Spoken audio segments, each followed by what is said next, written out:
നമ്മുടെ ഇന്നത്തെ യാത്ര തിരുവനന്തപുരം ജില്ലയിലെ പൊന്മുടിയിലെ അതിമനോഹരമായ ഒരു ക്ഷേത്രത്തിലേക്കാണ്. പൊന്മുടിയിലെ ബ്രഹ്മങ്കാര മലയ്ക്ക് താഴെയാണ് സീതാതീർത്ഥം എന്ന ഈ ക്ഷേത്രം സ്ഥിതി ചെയ്യുന്നത്. പുരാതന കാലങ്ങളിൽ വനവാസത്തിന് ശ്രീരാമനും ലക്ഷ്മണനുമൊത്ത് സീതാദേവി ഇവിടെ വരികയും അന്ന് ഈ മലയിൽ പർണശാല കെട്ടി പാർക്കുകയും ഇവിടത്തെ ചിറയിൽ നീരാടുകയും ചെയ്തിരുന്നു. അന്ന് സീതാദേവിയുടെ കാൽപാദം ഇവിടെ പതിയുകയും അതിനുശേഷം ഇവിടെ സീതാതീർത്ഥം എന്ന് അറിയപ്പെടുകയും ചെയ്തു. അതിനുശേഷം അവർ മൂവരും അഗസ്ത്യാർ മലയിലേക്ക് പോവുകയും ചെയ്തു എന്നതാണ്. എൻ്റെ സൈഡിൽ ഈ കാണുന്നതാണ് സീതാദേവിയുടെ കാൽപാദം. ഈ 5 വിരല് നമുക്ക് വ്യക്തമായിട്ട് കാണാൻ പറ്റുന്നുണ്ട്. ഈ കാലിൻ്റെ ഉപ്പറ്റിയും കാണാൻ പറ്റുന്നുണ്ട്. അത് ഈ നമുക്ക് വ്യക്തമായിട്ട് അറിയാനായിട്ട് ഒരു മഞ്ഞ ബോർഡറിൽ ഇവിടെ അടയാളപ്പെടുത്തിയിട്ടുമുണ്ട്. ഈ ക്ഷേത്രത്തിൻ്റെ പ്രധാന പ്രത്യേകതകളിൽ ഒന്നാണ് സീതാദേവിയുടെ കാൽപാദം എന്നത്. ഗോത്ര ആചാര വിശ്വാസപ്രകാരമുള്ള ഈ ക്ഷേത്രത്തിൽ മറ്റു ഒരുപാട് ഐതിഹ്യങ്ങളുമുണ്ട്. പുണ്യസ്ഥലം പുണ്യദൈവങ്ങൾ പറഞ്ഞു കൊടുത്തതും മലദൈവങ്ങളാണ് അനുഗ്രഹിച്ച് പറഞ്ഞു കൊടുക്കും. സ്വപ്നത്തിൽ കൂടെ കാണിച്ച് പറഞ്ഞു കൊടുത്താണ് ഇത് മനസ്സിലായത്. അല്ലാതെ അവർ ഗവേഷണം നടത്തി കണ്ടുപിടിച്ചതല്ല ഇത്. ഈ ക്ഷേത്രത്തിൻ്റെ മറ്റൊരു പ്രത്യേകതയാണ് വർഷത്തിലൊരിക്കൽ മാത്രമേ ഇവിടെ പ്രവേശനമുള്ളൂ എന്നത്.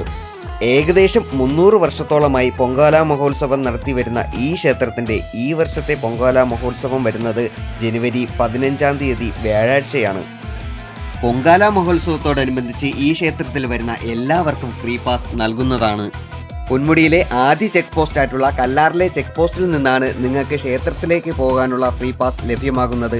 പ്രത്യേകം രൂപീകരിച്ച ക്ഷേത്ര ട്രസ്റ്റിൻ്റെ കൗണ്ടറിൽ നിന്നാണ് ഈ ഫ്രീ പാസ് ലഭ്യമാകുക. സീതയും ശ്രീരാമനൊക്കെ 14 വർഷം വനവാസമായി കിടന്നപ്പോഴാണ് ഇങ്ങനെ വനത്തിലോട്ട് സഞ്ചരിച്ച് നടക്കുമ്പോഴാണ് അഗസ്ത്യരെ കാണാൻ പോകുന്ന വഴിക്കാണ് ഇവിടെ വരേണ്ട കാരണമുണ്ടായത്. നമ്മൾ ഈ ശബരി തപസ് ചെയ്ത സ്ഥലത്ത് പോലും ശ്രീരാമൻ ചെന്ന് മോക്ഷം കൊടുക്കുകയാണ് ചെയ്തത്. ശബരി തപസ് ചെയ്തുകൊണ്ടാണ് ശബരിമല. അതല്ലെങ്കിൽ പിന്നെ അയ്യപ്പൻ മല എന്ന് പേരിടുന്നുണ്ട്. അയ്യപ്പനാണ് അവിടെ ആദ്യം ഇരുന്നത്. ആ പുണ്യ സ്ഥലമാണ് അവിടെ.